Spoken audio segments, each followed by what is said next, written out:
Muy buenos días, queridos hermanos, buenos días a todos, buenos días a todos los amigos que también nos sintonizan, están conectados el día de hoy para compartir en este espacio que ha dispuesto la Iglesia al Cordero de Dios para compartir de la palabra del Señor, de la maravillosa, poderosa, milagrosa y sobrenatural palabra del Señor. El día de hoy vamos a empezar una serie. La semana pasada finalizamos la primera serie de este año, que es la serie perdón, la serie de la oración. Hoy vamos a estar compartiendo una nueva serie, una serie del libro de Ruth. Es un libro del Antiguo Testamento, es un libro donde vamos a empezar a ver personajes reales, haciendo y teniendo problemas reales y recibiendo la maravillosa ayuda de un Dios real, que es lo que quiere resaltar este mensaje. Este libro es un libro histórico, como le dije, del Antiguo Testamento. Es un libro, uno de los dos únicos libros del Antiguo Testamento que lleva titulado por nombre de mujer. El otro libro es el libro de Esther. Este libro es, podríamos llamarlo una pequeña gran historia de amor. Nada que ver porque hoy es 14 de febrero. Es el contexto del libro, una pequeña gran historia de amor. Podemos decir que es la Cenicienta del Antiguo Testamento, y con dos personajes principales, que uno es Ruth, una mujer moabita que enviudó, aparentemente infértil, y por el otro lado Boaz, un hombre judío, eh, maduro y de una posición económica respetable, una posición económica buena. Estos dos personajes, bueno, se enamoran, y a pesar de todas las circunstancias y todos los que lo rodean, algunos malos consejos de personas cercanas también, a pesar de todo eso, Dios lo resuelve todo para que ellos se enamoren, se casen y del fruto de ese matrimonio tengan un hijo y nos pongan por su nombre Obed. Hasta aquí quizás el nombre de Obed no le dice nada, pero Obed es el padre de Isaí. Isaí, el padre de alguien que seguramente ya debe empezar a sonar, es el padre de David, David el padre de Salomón, y así sigue todo el linaje, así sigue toda esta línea genealógica desde entonces de Ruth por la tribu de Judá para llegar al más grande, al maravilloso, al león de la tribu de Judá, a nuestro Señor Jesucristo. De ahí la importancia de esta mujer en la Biblia, de ahí es porque sea nombrada en el linaje de Cristo, en los evangelios. Por eso es que este libro tan maravilloso vamos a empezar a estudiarlo por estas próximas 4 semanas. Son 4 capítulos que tiene este libro. A través de esta historia seguramente vamos a sentirnos identificados no solamente con el escenario que rodea toda esta historia, sino también con las circunstancias que están alrededor de ese escenario, las circunstancias que pasan en esta historia. Seguramente la vamos a ver reflejada y vamos a conseguir similitud, no solamente con lo que pasa a nivel mundial, sino específicamente y más puntualmente con lo que acontece en nuestro país.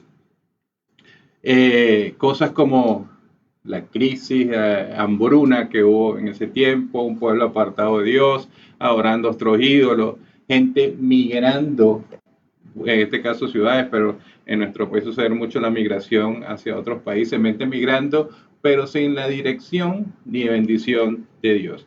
Esto muchos vamos a ver similitudes con las cosas de nuestro país, y va a ser la palabra de Dios, va a ser el rema de Dios, va a ser el Espíritu Santo mismo en que cada uno de nosotros nos llegue y nos encamine a tener las conclusiones y las enseñanzas que este libro nos quiere dar. Entonces esta serie de estudios en tiempo, como todo el Señor, también es ideal, es perfecta para los tiempos en que vivimos. Vamos entonces, sin más de introducción, vamos a orar para poner todo esto en manos del Señor y que sea Él dirigiendo todo este mensaje, todos estos estudios. Vamos a poner esto en manos del Señor y empezamos de una vez con el mensaje del día de hoy.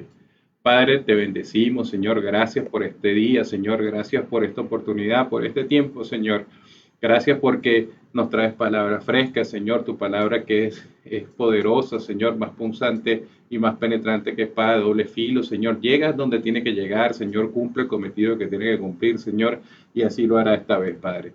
Padre, permite que este sea tu instrumento, Señor, que yo sea tu instrumento, que mis palabras sean sazonadas por tu espíritu, Señor, que seas tú quien dirija todo esto, Señor, y tú tratas con cada uno de nosotros de manera independiente, de manera individual. Señor, trata con cada uno de estos corazones que hoy y que en el transcurso del tiempo van a recibir este mensaje, Padre Santo. Tuyo es el poder, Señor, tuyo es la gloria, Señor, tuyo es el imperio, el reino, todo, Señor, por los siglos de los siglos. Amén. Entonces, mis queridos hermanos, vamos a empezar con el mensaje de esta semana. A mí me toca compartir esta semana el primer capítulo del libro de Ruth. Vamos a estudiar entonces el primer capítulo. El primer capítulo lo dividí en 3 partes. Permítame, voy a compartirle la primera parte. La primera parte le puse como subtítulo Enfrentando la realidad. Vamos a leer entonces Ruth, capítulo 1, vamos a leer de los versos del 1 hasta el 5. Dice la palabra del Señor.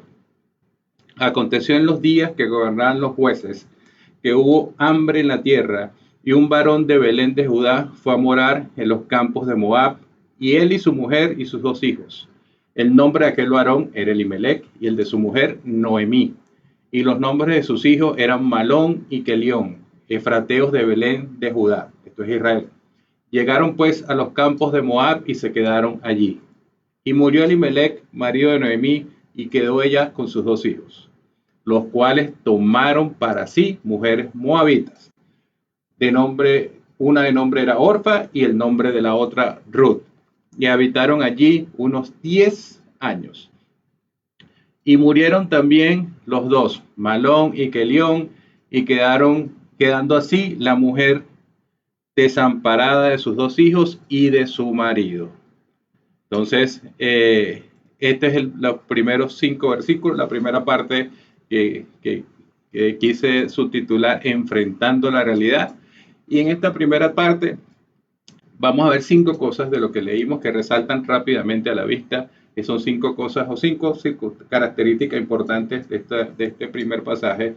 Uno es la anarquía, las otras es hambruna, los funerales, los fracasos y luego el contexto de todo que llamamos enfrentando la realidad. Spoiler alert, todo esto se va a poner peor antes de que empiece a mejorar. La Biblia, mis queridos hermanos, es el libro más honesto que existe. La Biblia en sus palabras, en tu texto es honesto. Dios es honesto, el Espíritu Santo es honesto, no oculta nada. No quiere llevar a nadie ni enseñar nada con engaño. Es honesto. Porque vemos en este primeros versículos de este primer capítulo de este libro, podemos ver la honestidad de la palabra. Vemos de una vez que no todo en los caminos del Señor, en la historia del Señor es color de rosa, como quien dice. Aquí vemos estas 5 cosas que les comenté desde el principio. Vemos como lo primero que vemos es una anarquía, dice en el versículo 1 que todo esto, que vamos al relato de esta historia, comienza en el tiempo de los jueces. ¿Qué pasaba en el tiempo de los jueces? En el tiempo de los jueces, lo primero que vemos es una actitud o una anarquía total en el pueblo del Señor. Esa es la primera característica que vamos a ver, la anarquía. ¿Por qué la anarquía?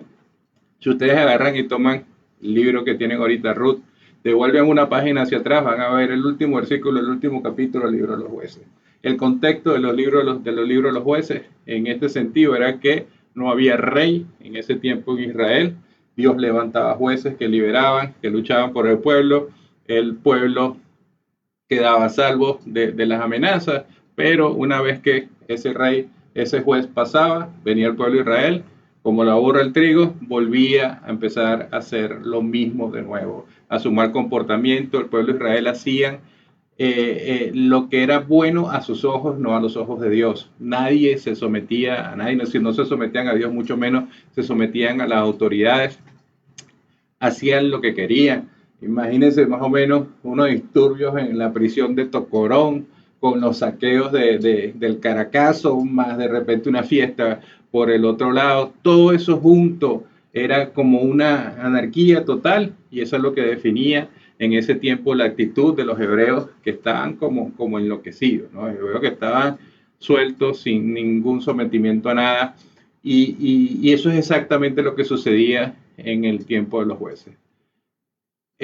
A esto los hebreos lo solían llamar libertad, su libertad, pero definitivamente no tenía nada que ver con libertad, sino que era algo que los estaba conduciendo, por el contrario, a la esclavitud y posteriormente a la muerte.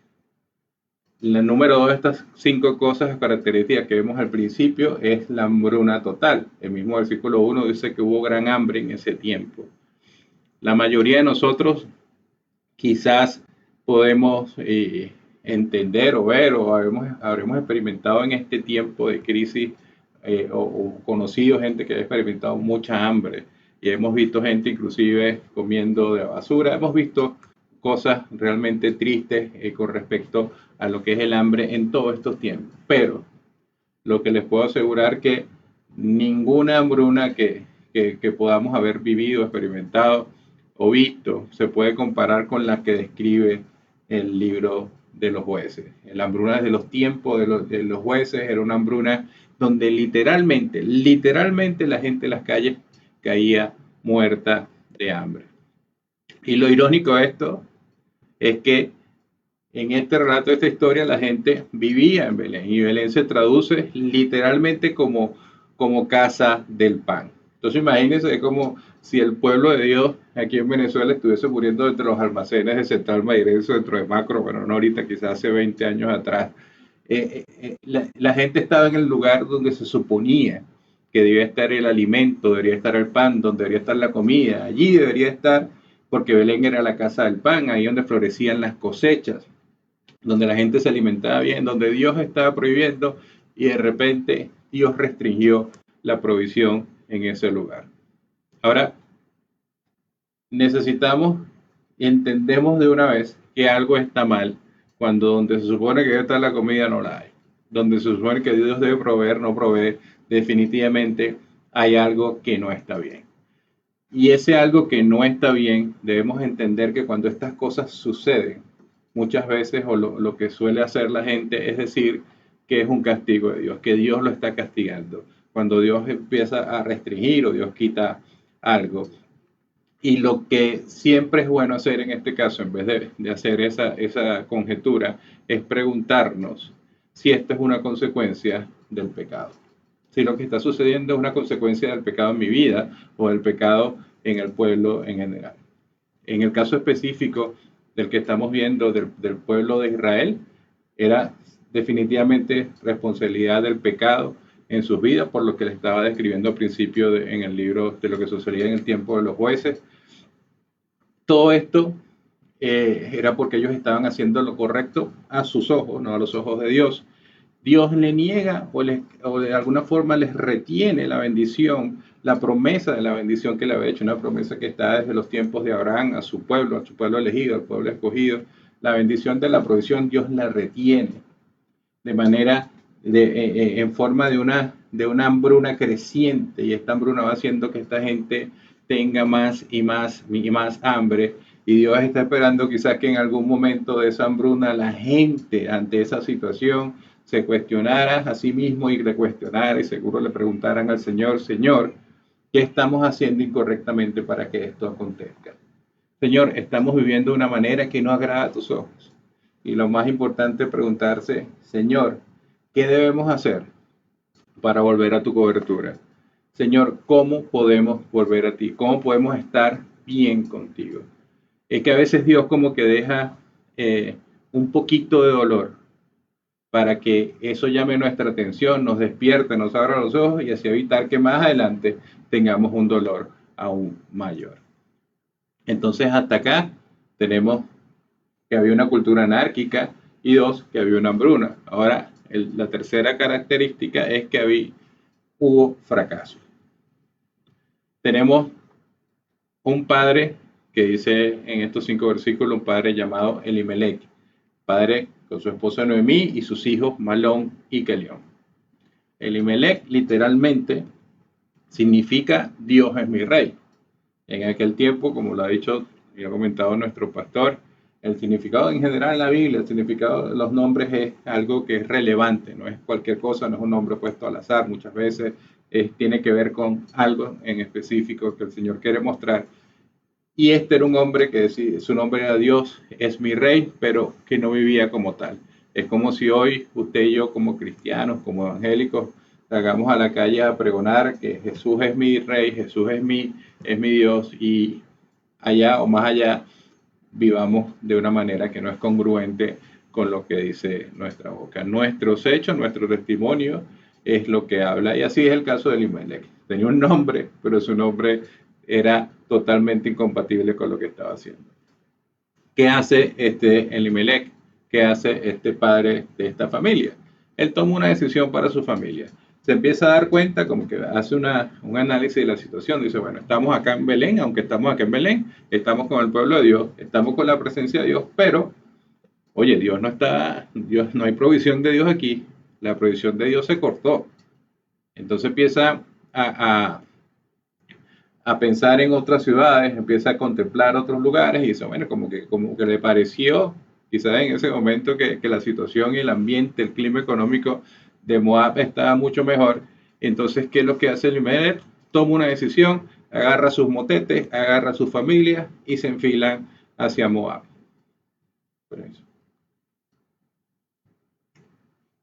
Les quiero preguntar, hasta aquí, ¿es un pecado mudar a su familia?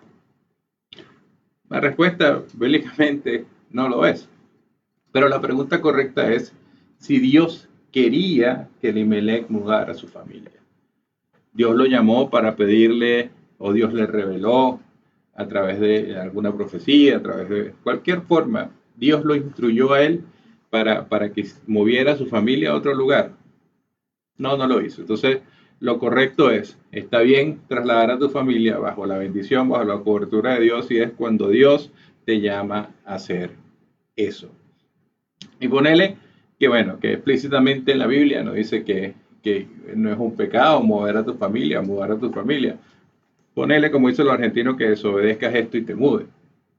Bueno, sobre esto hay una provisión explícita, que el pueblo de Israel, el pueblo de Dios, no debía habitar en la tierra de Moab, no debía mudarse a esa tierra.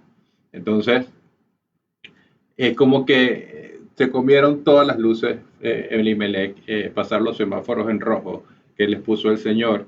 ¿Por qué no mudarse a Moab? No, primero se mudaron sin la llamado de Dios, después se mudan a Moab. ¿Y por qué no a Moab? Se preguntarán ustedes. ¿Qué tiene de especial Moab? Bueno, los moabitas desde el principio eran personas con problemas, unas personas con muchos problemas. El inicio de esta raza, si quieren más detalles, los invito a leer Génesis, el capítulo 19. El inicio de esta raza se remonta a los tiempos de Abraham, donde Lot, un pariente de Abraham que estaba con Abraham, estaba habitando en la tierra de Sodoma junto a su esposa y a sus hijas. Ya todos sabemos lo que sucedió con Sodoma y Gomorra, cómo Dios, por el pecado, por lo que había dentro de esa ciudad, Dios destruye esa ciudad. Y en la salida de esas, Dios protege a Lot y a sus familias, le dice un ángel para que salga, y en la salida, una de las cosas que había prohibido Dios era mirar hacia atrás. La mujer de Lot mira hacia atrás y queda convertida en estatua de sal. Sigue Lot con sus dos hijas escapando y se refugian en unas cuevas, en unas montañas. ¿Qué sucede ahí? Las hijas que tenían en su ADN, por decirlo así, el pecado y la rebelión sexual y todo lo incorrecto que estaba dentro de Sodoma, todo eso lo tenían en su ADN, y ellas se vieron que no había dónde más reproducirse, que cómo iban a tener entonces ellas descendencia, y decidieron emborrachar a su papá, y en una relación incestuosa tuvieron una relación con su padre y el hijo de la hija mayor de Lot. De esa descendencia vienen los moabitas. Los moabitas que desde el principio estaban llamados a ser enemigos del pueblo de Dios por todo lo malo que hubo en la generación, en la creación de esta raza. Entonces, esta gente desde el principio era gente que tenían unas dinámicas familiares bien complicadas. Había mucho pecado sexual en esa gente, gente que no solamente que adoraba a un Dios falso, sino que adoraban a un demonio que llamaban Kimosh. Dios le prohibió a su pueblo entonces específicamente que no se mudaran a este lugar y habitaran con esta gente. Y por encima de eso también les prohibió que se emparentaran con la gente de Moab. O sea, Dios sí fue explícito en esa prohibición. Todo el pueblo de Dios está en Israel. La presencia de Dios, que es el templo, está en Israel. La sinagoga, que podemos decir que puede ser la similitud o lo análogo al día de hoy a las iglesias que estaban en Israel y alrededor de Israel en ese tiempo. Todo estaba situado allá, la presencia de Dios estaba allá. Por el contrario, en Moab no había ni iglesia, no había ni presencia de Dios, no había pueblo de Dios, no había enseñanza bíblica, no había oración, no había nada de eso. Y he aquí el fracaso de Elimelech. Bíblicamente es un fracaso. Elimelech trasladó a su familia, lo que implicó que su familia y él estuvieran ahora lejos de la presencia de Dios, siendo ellos del pueblo escogido por Dios. Y Elimelech lo que pensó, o lo que armó en su cabeza Elimelech, ahí sí creo que vamos a conseguir similitudes en muchos de los que hacen los hombres en estos días. Elimelech solo pensó en la parte económica. Elimelech solo consideró la parte del alimento físico. Elimelech, con muchos hombres, dice, bueno, mi responsabilidad es proveer, pero yo lo que proveo, entonces en esa casa yo llevo la comida para esa mesa. En la comida en la mesa la pongo yo. Y para eso, y con eso, él entendía que estaba haciendo la provisión. Y esa es la provisión económica, la provisión terrenal, pero Elimelech no consideró la provisión espiritual. Elimelech alejó a su familia de la presencia de Dios. ¿Cuántos hombres hay que piensen hoy de esa manera? Por eso, Elimelech, visto desde la concepción bíblica del pueblo del Señor, Elimelech es un fracaso. Yo quiero hablarle en este punto entonces a los que como Elimelech son esposos y padres. Esposos y padres, el Señor quiere a través de esta enseñanza y es palabra del Señor para ustedes. El Señor quiere que ustedes, esposos y padres, amorosamente, fielmente, constantemente y piadosamente lideren a sus familias. Si tú no lo haces, nadie más lo va a hacer. Es tu responsabilidad, tu esposa, es tu responsabilidad, tus hijos. No es responsabilidad, man, es tu responsabilidad. Ellos, además de ser tu bendición, son también tu responsabilidad. La iglesia, la escuela, te pueden ayudar en eso, en liderar y llevar, pero la responsabilidad de tu familia es tuya, hombre y esposo. Es necesario que sepas este dato. Es un dato que no es meramente estadístico, pero estadísticamente, los estudios que se han hecho dicen que cuando una mujer esposa se convierte al Señor, la mayoría de las veces, la gran mayoría de las veces, sus hijos y su esposo no lo hacen. Por el contrario, esas mismas estadísticas revelan que cuando un hombre un hombre esposo se convierte al Señor, la gran mayoría de las veces, su mujer y sus hijos sí lo hacen.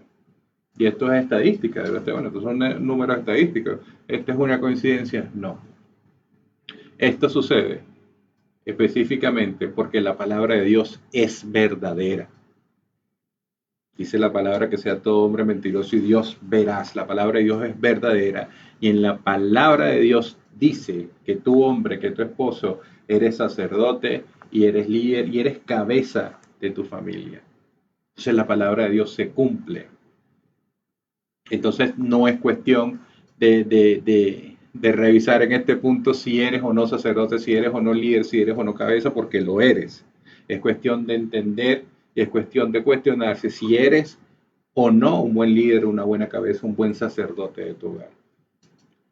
Es necesario que sepas esto y es necesario que entendamos esto, señores, esposos, hombres que están escuchando este mensaje. Los hijos de Elimelech estaban seguramente, obviamente estaban en edad para casarse y se supone que en ese tipo de decisión tú como padre debes estar involucrado en esa decisión de tus hijos. Muchos padres dicen, bueno, pero yo crío a mis hijos para que sean unos adultos responsables y sean capaces de tomar decisiones. Sí, pero en este tipo de decisión, que es la segunda decisión más importante de la vida de tus hijos, debes estar involucrado como padre. Porque si bien son adultos y si bien puedes tomar decisiones,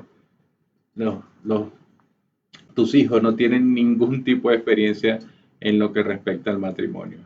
Y como le dije, esta es la segunda decisión más importante de la vida de tus hijos, porque la primera decisión más importante en la vida no solo de tus hijos, sino de todos, es a quién adoras. Entonces, hombres y padres deben estar involucrados en esta decisión.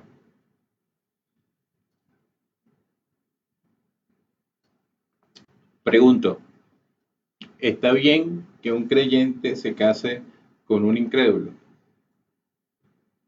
¿Sí o no? Déjame volver a preguntar y déjame volver a preguntar. La palabra de Dios siempre ministra primero el que la da. Dice, la pregunta es, ¿está bien que un creyente se case con un incrédulo?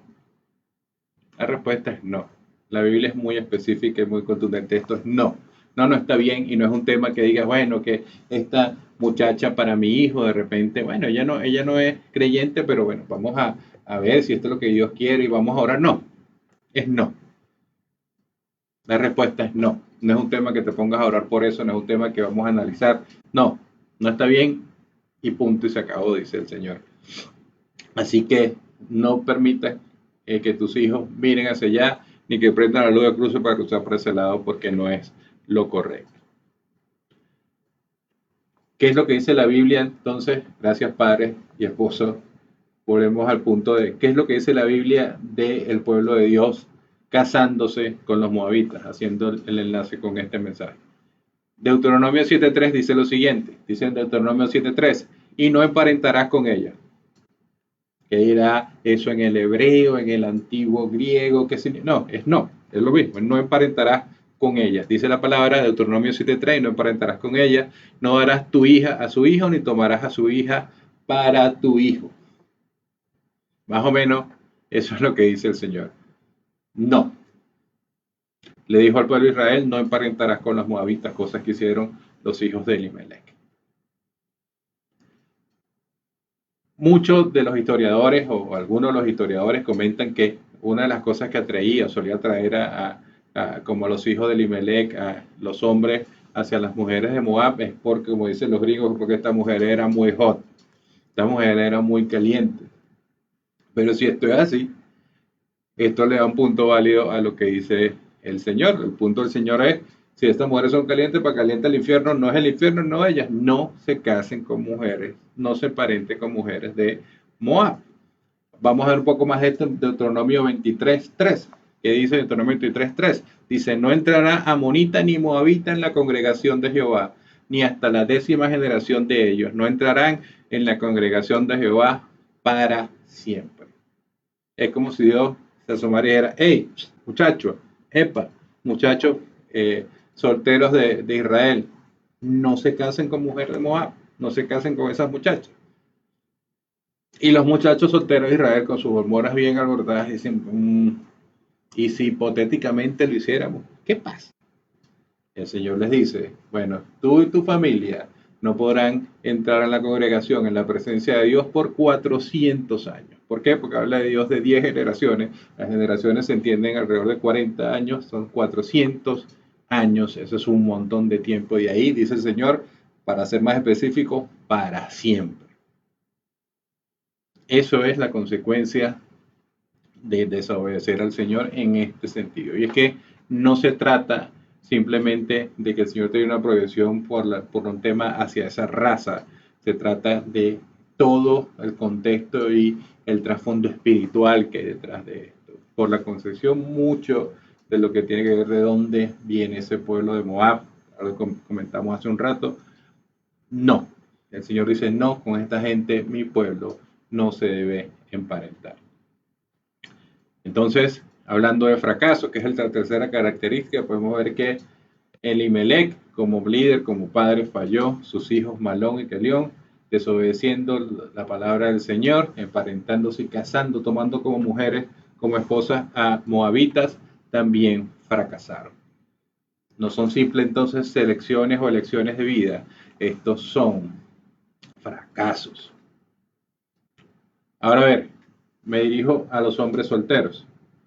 Hombre soltero joven, hombre soltero joven. Permíteme hacerte una pregunta. ¿Qué tan lejos de lo que hemos visto, qué tan lejos crees que estaba Belén de Moab? Déjame darte una pista. Dice los historiadores y los mapas antiguos que digamos que entre Belén y Moab, a través del desierto, hay una distancia de alrededor de 65, 70 kilómetros entre estas ciudades. ¿Crees tú, como hombre soltero, que podrías hacer este viaje a pie para encontrar una mujer que ame al Señor? Hacer este recorrido por el desierto.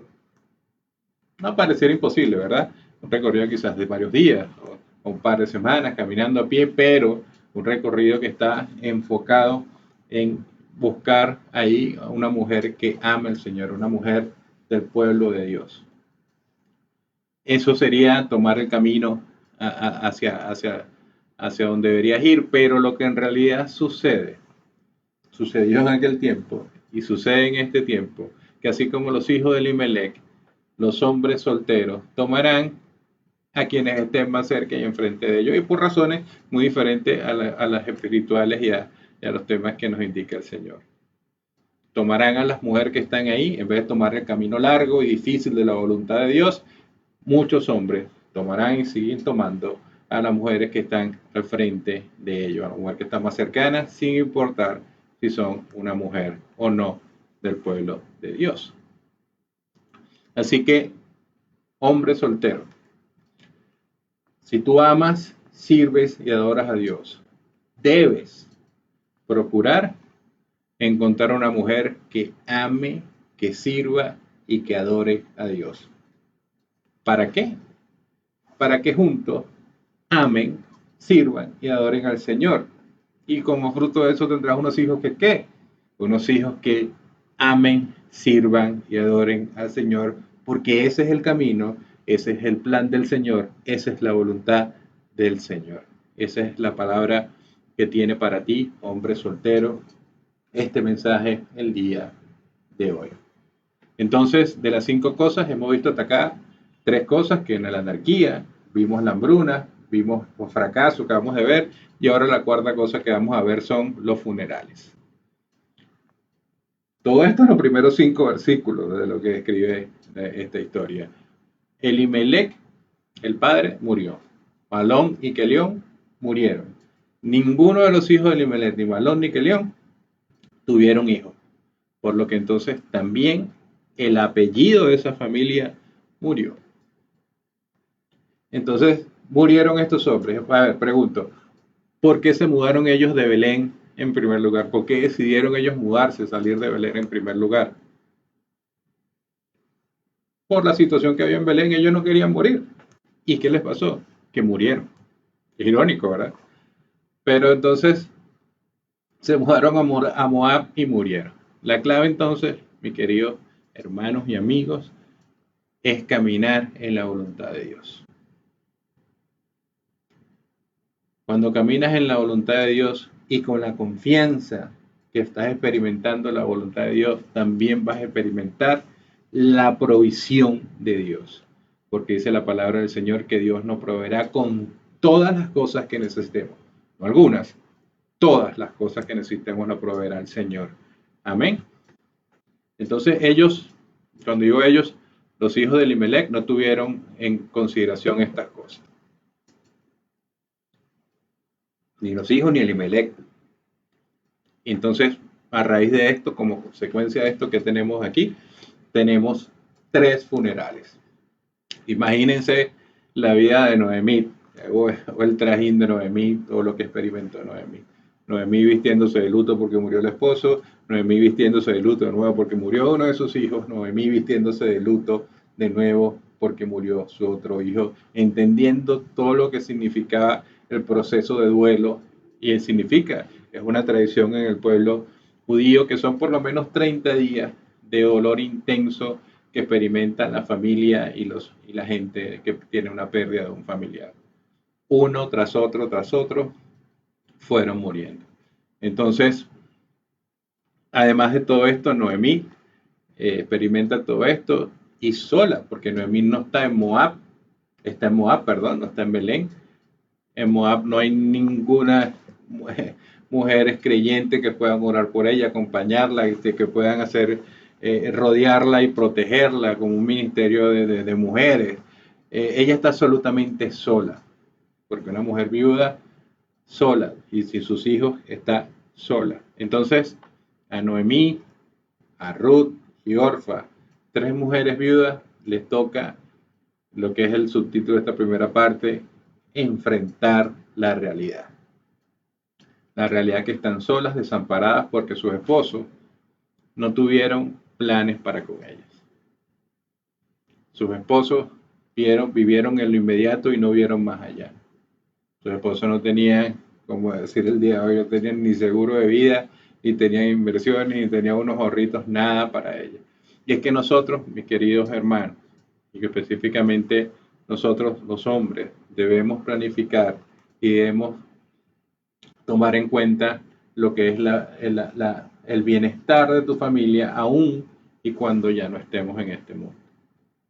Yo en un mensaje que compartí hace unas semanas atrás, bueno, el año pasado, cuando hablaba de la eminencia de la muerte, le cité un pasaje del libro de Isaías, donde Isaías, el profeta del Señor, va a la casa del rey Ezequías y trae palabra de Jehová y le dice, Ezequías, traigo palabra de Jehová para ti que dice que ordenes tu casa porque morirás y no vivirás. Y morirás y no vivirás. En ese momento se lo dijo Isaías a Ezequías por un tiempo específico, le estaba agotando que iba a ser pronto. Para nosotros es una verdad que aunque no nos indique el tiempo, es una profecía que se va a cumplir, va a ser así. Entonces debemos tener en cuenta ordenar nuestra casa. Ordenar nuestra casa es mirar por nuestra familia aún más allá de cuando ya no estemos en este plano. Hombres, ordenen su casa. Piensen en el futuro de sus esposas. Piensen en tener los estudios de sus hijos, tengan todas las cosas, que ellos tengan un techo seguro. Es ordena tu casa. Entonces ordenemos nuestra casa y pensemos, porque si no, esta mujer le toca enfrentar una realidad que es tan sola. Hay una mujer en aquel tiempo, una viuda sola, desamparada, porque se suponía que la provisión y que el liderazgo, como es bíblicamente, lo tenía que llevar de la familia completo el hombre. Entonces, continúa la historia. A estas mujeres les tocó, al final, enfrentar la realidad. Continúa la historia, vamos entonces a la segunda parte. Les voy a compartir por acá la segunda parte que hemos llamado finales necesarios.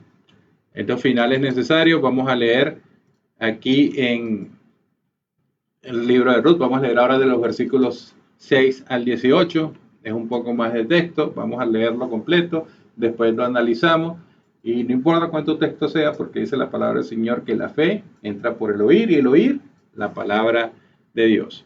Entonces vamos a leer Ruth capítulo 1, versículos 6 al 18. Dice, entonces se levantó con sus nueras, hablando de Noemí, y regresó de los campos de Moab, porque oyó que en los campos de Moab que Jehová había visitado a su pueblo para darles pan. Salió pues del lugar donde había estado y con ella sus dos nueras, y comenzaron a caminar para volverse a la tierra de Judá, esto es Israel. Y Noemí dijo a sus dos nueras, andad, volveos cada una a la casa de su madre, Jehová haga con vosotras misericordia como la había hecho con los muertos y conmigo. Os conceda Jehová que halléis descanso cada una de sus casas de su marido. Luego las besó y ellas alzaron su voz y lloraron y le dijeron, versículo 10, ciertamente nosotros iremos contigo a tu pueblo. Noemí respondió, volveos, hijas mías, porque habéis de ir conmigo. Tengo yo más hijos en el vientre que puedan ser vuestros maridos. Volveos, hijas mías, e idos, porque yo soy vieja para tener marido. Yo ya soy vieja para tener marido. Y aunque dijese, esperanza tengo, y esta noche estuviese con marido, y aún diese a luz hijos, perdón, y aún diese a luz hijos, tuvieron con ella, versículo 19, anduvieron pues ellas dos hasta que llegaron a Belén, y aconteció que habiendo entrado en Belén, toda la ciudad se conmovió por causa de ellas, y decían, ¿no es esta Noemí? Y ella les respondía, no me llaméis Noemí, sino llamadme Mara, porque en grande amargura me ha puesto el Todopoderoso. Yo me fui llena, pero Jehová me ha devuelto con las manos vacías. ¿Por qué me llamaréis Noemí? Ya que Jehová ha dado testimonio contra mí y el Todopoderoso me ha afligido, dice Noemí. Así que Noemí y Ruth la Moabita, su nuera, con ella volvió a los campos de Moab, llegaron a Belén al comienzo de la siega de la cebada. Entonces, tenemos que Ruth, Noemí y Orfa, tres viudas que están enfrentando en realidad, como vimos en la primera parte, tres mujeres que quizás están vestidas de negro, pasando por el duelo, el luto, en una conversación definitiva y final. Ellas están diciendo que su familia terminó, que sus matrimonios terminaron, que la relación entre ellas entonces terminó.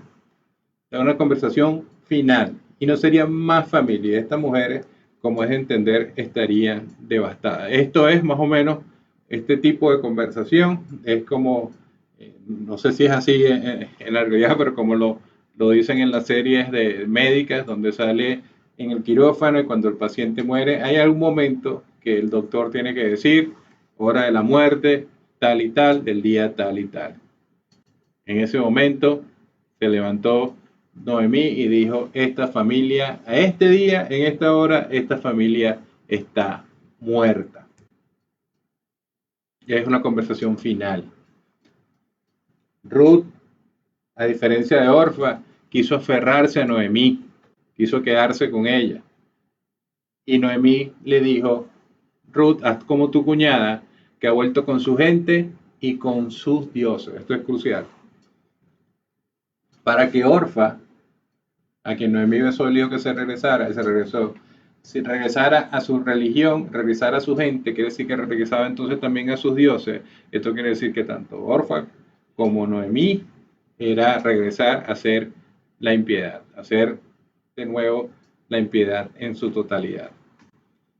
Cambio Noemí, por su lado, era una mujer creyente, una mujer del pueblo de Dios, que le dice a sus nueras de esta situación, no se queden conmigo, saben que mi Dios me ha fallado, regrésese a su pueblo y a sus dioses. Es cierto, no, me corrigen si me equivoco, pero esto me parece a mí que es la forma más mala de evangelismo que existe. Donde tú le digas a alguien, mi Dios me dejó mal, pues regrésate tú y sigue a otros dioses. Esto es el evangelismo, mejor dicho, el antievangelismo es lo que realmente hizo Noemí acá. ¿Y qué nos enseña esto? Que debemos considerar. Debemos considerar entonces que la forma, mis queridos hermanos en Cristo, que la forma en que nosotros les hablemos a los incrédulos, esta forma les ayudará o no a estos incrédulos a querer encontrarse con nuestro Dios.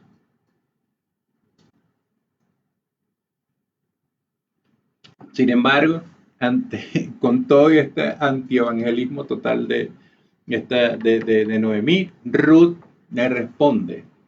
Y aquí le doy, esto está como para poner en la invitación de la tarjeta de matrimonio, ahí le doy las ideas. Dice, Ruth le responde a Noemí, porque a donde tú vayas, yo iré, donde tú te alojes, yo me alojaré, tu pueblo será mi pueblo y tu Dios, mi Dios.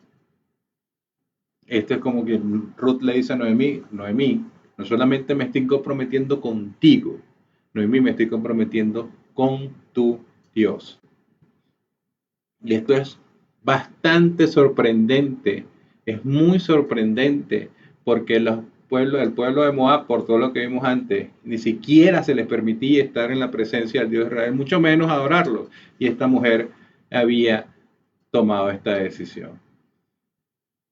Hay una frase que leí, que le quiero compartir, que me parece perfecta para definir el contexto de esta parte de los finales necesarios.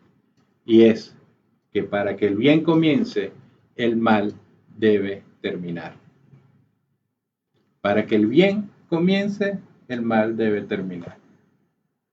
Y una de las formas que llega abruptamente a estos finales necesarios, o definitivamente estos finales necesarios, una de las formas de llegar hasta ahí es que en principio te hayas metido donde no te debiste haber metido, tomando decisiones que no debiste haber tomado, y entonces si algo fracasa.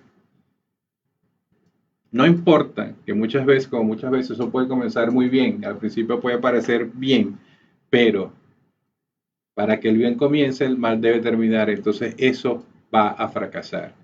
El ejemplo de eso en esta familia es que esta familia nunca debieron haber salido a Belén, nunca debieron ido a Moab y nunca debieron emparentarse los hijos de Elimelech con mujeres moabitas. Esto lo llevó a este final que están experimentando ahora. La decisión de Ruth de seguir a Noemí y de seguir a su Dios también implica un final necesario para Ruth. Es un final necesario de Ruth con Moab. Porque lo único que conocía Ruth en toda su vida era Moab. Y Ruth estaba renunciando, se estaba alejando de Moab. Entonces para Ruth hay un cierre literalmente con ese pueblo. Y este cierre de Ruth con Moab, hermano, es la marca del arrepentimiento y la conversión. Es la marca que lo distingue. Este ejemplo de Ruth es lo que describe la conversión. El arrepentimiento y la conversión sucede cuando tienes tu rostro hacia el pecado y la espalda hacia Dios. Está dando la espalda a Dios. Y literalmente hay un cambio radical en tu vida. Y ese cambio radical hace que te voltees y empieces entonces a darle tu rostro, tu frente, estar de frente a Dios y darle la espalda al pecado. Esa es la conversión. Eso es lo que sucede. Ruth se arrepiente de lo de Moab y se enfila hacia Belén, hacia el pueblo, donde está la presencia de Dios. Y eso, mis queridos hermanos, es la conversión y es uno de los puntos clave de este primer capítulo. Es la conversión de Ruth, una mujer que mostró ser piadosa al querer seguir con su suegra, aun y cuando la situación estaba como estaba, aun y cuando su compatriota orfa, con cuñada, decidió regresarse, ella decidió seguir con su suegra. Ante esta muestra de piedad, el Señor obra y permite que Ruth entonces haga como esta muestra de conversión y empiece a caminar hacia el camino del Señor. Noemí, en ese camino, cuando empiezan ese trayecto, Noemí no tiene ni idea de lo que le va a esperar en Belén. Noemí tiene 10 años, dice la palabra ahí, que fueron 10 años que estuvieron ellos habitando en Moab. Noemí no sabe qué le espera. Ruth, por su parte, tampoco sabe qué le espera, pero lo que sí sabe es que ella no va a ser y seguramente no será bienvenida en ese lugar. Entonces, quiero en este punto del mensaje dejar un par de preguntas para cada uno de nosotros, para la reflexión, para que la tengamos en cuenta en nuestro tiempo de intimidad. Son dos preguntas. La primera es, ¿de quién o de qué necesitas alejarte y darle la espalda? Hoy en tu vida, ¿de quién o de qué necesitas alejarte? Y la segunda pregunta para la reflexión es, ¿qué situación mala en tu vida debe terminar para que pueda comenzar lo bueno? ¿Qué situación mala hoy en tu vida debe terminar para que pueda comenzar lo bueno? Ahora en este punto quisiera dirigirme a las mujeres. Mujeres, seguramente hasta acá, y las que han tenido la oportunidad de leer este libro se sentirán identificadas o con Noemí o con Ruth por las experiencias que les ha pasado.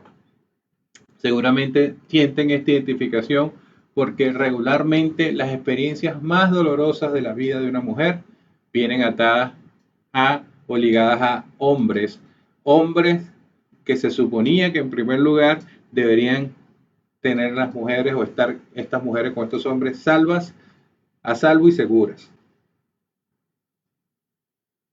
Algunos de los mayores dolores de las mujeres vienen de un papá, de un novio, de un esposo, de un abuelo, que no fueron correctos, no fueron amables, no fueron complacientes, sino totalmente indiferentes, quizás duros, quizás agresivos, como dicen el día de hoy, fueron tóxicos. Y como resultado de todo eso, a estas mujeres muchos hombres las han lastimado. El propósito de la palabra es moldearnos a todos para ser de la estatura del varón perfecto, dice la palabra de Cristo. Y este libro específicamente, y por eso al principio me dirigí primeramente a los hombres, tanto a los esposos como a los hombres solteros. Este libro quiere dar una muestra de lo que se debe moldear para crear hombres, primeramente piadosos, hombres de Dios, segundamente hombres responsables, que tengan a ustedes mujeres de Dios y mujeres de la piedad, que las tengan en un lugar y que puedan sentirse con estos hombres seguras. Por último, y para cerrar esta tercera parte que dividimos este capítulo número 1 del libro de Ruth, primero vimos afrontando la realidad o enfrentando la realidad, después vimos hasta ahorita los finales necesarios y esta última parte la subtitulamos Nuevos Comienzos. Voy a compartirles acá. Ese es Ruth, los últimos versículos del capítulo 1 del 19 al 22. Dice la palabra del Señor. Anduvieron pues ellas dos hasta que llegaron a Belén. Ellas dos es Ruth y Noemí. Y aconteció que habiendo entrado en Belén, toda la ciudad se conmovió por causa de ellas y decían, ¿no es esta Noemí? Y ella le respondía, no me llaméis Noemí, llamadme Mara, porque en gran amargura me ha puesto el Todopoderoso. Yo me fui llena por Jehová, me he vuelto con las manos vacías, porque me llamaréis Noemí, ya que Jehová me ha dado testimonio contra mí y el hombre Todopoderoso me ha afligido. Así se volvió Noemí y Ruth la Moabita, su nuera, con ella. Volvieron a los campos de Moab y volvieron a Belén al comienzo de la siega de la cebada. Esto creo que lo leí antes, me confundí, estos son los últimos versículos. En cualquier forma, esto nos muestra lo que es un nuevo comienzo. Porque para que haya un nuevo comienzo, el mal debe terminar, habíamos dicho. Entonces, es lo que está sucediendo. Entonces, estas dos mujeres continúan su camino, dejando atrás lo incorrecto y llegan su camino hasta que llegan a Belén. Esta es una situación complicadísima, sobre todo para dos mujeres. Imagínense la ruta, el trayecto, la distancia que hablamos al principio, no sé, 70 kilómetros a través del desierto, que es complicado. Les tomaría semanas llegar hasta allá. Y no solamente esto, sino que eran dos mujeres, mujeres solas. Esto lo hacía aún más complicado, pero estas mujeres decidieron tomar ese camino hacia el pueblo de Dios, hacia donde estaba la presencia de Dios. ¿Cuántos de ustedes o cuántos de nosotros iríamos a la congregación cada domingo? O en este caso, de esta forma en línea, ¿cuántos de ustedes caminarían 50, 70 kilómetros o 40 kilómetros cada domingo para llegar a la congregación o para llegar a un lugar donde tengan wifi y puedan conectarse a ver la palabra del Señor? Seguro que si esto fuese así, desafortunadamente la asistencia bajaría bastante en las congregaciones. Ellas están tratando de llegar a la presencia de Dios, al pueblo de Dios. Literalmente hacen esta caminata hacia la presencia de Dios, caminata que hablamos hace un rato que no muchos hombres solteros están dispuestos a hacer para encontrar una mujer de la piedad, una mujer de Dios. Ellas caminaron todo esto para llegar a la presencia del Señor. Y dice la palabra en el versículo 21 que cuando llegaron a Belén, todo el pueblo se conmovió porque dijeron, hey, Noemí, Noemí ha vuelto. Y Noemí les dijo, epa, no me llamen Noemí, que significa dulce, agradable, llámenme Mara, que significa amargo. Es como que Noemí lo primero que hizo cuando llegó a Belén, se fue hasta el Saime de Belén y le dijo, me cambian la cédula, ahora mi nombre es Vieja y mi apellido es Amargada. Eso es lo que dijo Noemí. Culpando a Dios, diciendo esto, ahora soy amargada porque Dios ha hecho esto sobre mí y me ha puesto en gran amargura. ¿Culpaba a Noemí a su esposo? No, Noemí culpaba a Dios. Y yo creería que al menos por lo que hemos visto y por la responsabilidad del hombre como cabeza, Noemí debería haber culpado que sea un poquitico a su marido. Pero esto desafortunadamente es lo que muchas veces pasa, que mujeres que se casan con hombres, llamémoslo tontos, por llamarlo algún calificativo, estos hombres le causan mucho dolor en su vida. Y ellas terminan al final de todo eso con ese dolor, pero señalando con el dedo y culpando a Dios por sus amarguras. ¿Suele suceder? Sí, suele suceder.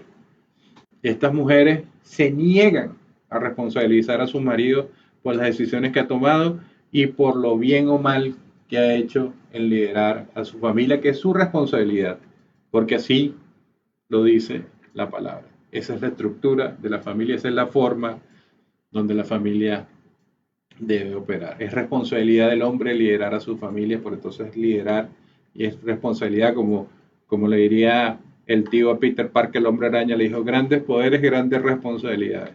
Sí, ciertamente el hombre es cabeza, el hombre es sacerdote, el hombre es, la mujer debe sujetarse al hombre, eso es un gran privilegio, eso le da también una gran posición, pero con esa gran posición, ese gran poder viene la gran responsabilidad de liderar a tu familia, de liderar a tus hijos y a tu esposa. Entonces dice después en el versículo 22, en el último versículo, que estas mujeres llegaron a Belén al principio de la cosecha de la cebada. Para que el bien comience, el mal debe terminar. Lo que están haciendo ellas es caminar y avanzar y llegar literalmente a donde está la presencia de Dios. Porque si usted, hermano querido, si usted, amigo que nos escucha, está lejos del pueblo de Dios, está lejos entonces de la presencia del Señor, y está en ese lugar por allá lejos, y en ese lugar espera ser bendecido por Dios, le tengo malas noticias, eso no sucede allí. Necesitas estar en la presencia de Dios, con el pueblo de Dios, porque ahí es donde Dios bendice, ahí es donde Dios provee. Dios bendice a las personas que están en su presencia. Y eso lo estamos viendo acá. En este pueblo en Belén es donde Dios bendice, donde nunca debieron haber salido. Entonces, aquí todo tiene un nuevo comienzo y ese es el título de esta tercera parte, un nuevo comienzo y un comienzo de la esperanza. Para cerrar este estudio del día de hoy, quiero hacer una analogía que nos va a ayudar a entender no solamente este capítulo, sino el trasfondo y el contexto de todo el libro de Ruth, que es lo que nos quiere mostrar el Señor acá. Pensemos, para esta analogía, que Dios obra y Dios obra con sus dos manos. Dios tiene una mano, que es su mano visible, que es la mano de los milagros. Esta mano visible de los milagros es cuando Dios pone el dedo en la humanidad y hace cosas sobrenaturales, pasan cosas increíbles. Con esta mano milagrosa y visible del Señor es la que puso el dedo y se abrió el mar rojo, los ciegos sanan, las cosas maravillosas, gente enferma resucita a los muertos, todo lo maravilloso, todo lo maravilloso, todo lo sobrenatural que podemos ver sucede cuando Dios usa su mano visible de los milagros, una mano extraordinaria. Pero Dios también obra con otra mano, y esta mano la llamaremos la mano invisible de la providencia. En el libro de Ruth, la mano visible de los milagros no aparece. no hay milagro, pero está la mano invisible de la providencia de Dios. Y la providencia de Dios, mis queridos hermanos, la providencia de Dios significa que Dios es soberano y Dios es bueno. Dios es como un padre, no es como un padre, Dios es un padre. Y como padre, presta atención a sus hijos, se preocupa por sus hijos, les brinda protección y les provee, como dije antes, todo lo que necesitan. En este libro, en este capítulo, en la providencia de Dios, estas dos mujeres regresan a Belén. En la providencia de Dios, aunque no hay comida de Belén, dice que es el comienzo de la cosecha de la cebada y es el comienzo de esa temporada, lo que no significa quizás que en ese punto ya todo está bien, pero significa que todo está empezando a estar mejor. Todo está empezando a estar bien. Y esto es lo que el Señor nos dice el día de hoy. Para ti y para mí, que incluso cuando la vida sea tan dura, con tantos problemas, con tantas vicisitudes, cuando la vida sea muy oscura y estás luchando y sufriendo, y por mucho que quieres avanzar, no puedes ni siquiera ver más allá de lo sombrío de crisis, de hambruna, de funerales. El Dios de quien soy y el Dios a quien le sirvo, ese sigue siendo soberano y bueno en todo tiempo. Y es posible que no escuches su voz, es posible que no veas la mano visible de sus milagros, pero debes mantener los ojos espirituales bien abiertos.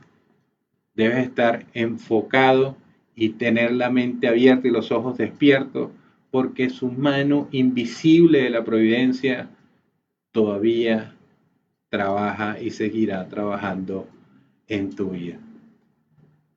Oremos al Señor.